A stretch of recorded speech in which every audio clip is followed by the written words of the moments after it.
आगे लाइफ अपन बनई बहुगे, पैसा खूबे कमाई बहुगे, तोरा से दूर चला जाई बहुगे, कबो न लौट के बहुगे।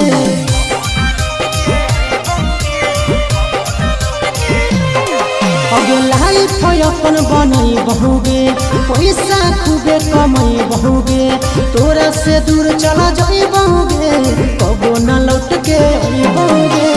सागर बेदर्दी से बले धीनता तोड़ गे, यही अखिया में लोर गे, अब नहीं तो तोड़ गे, जहियो छोड़ी कमाए लगे लोर गे, देही अखिया में लोर गे,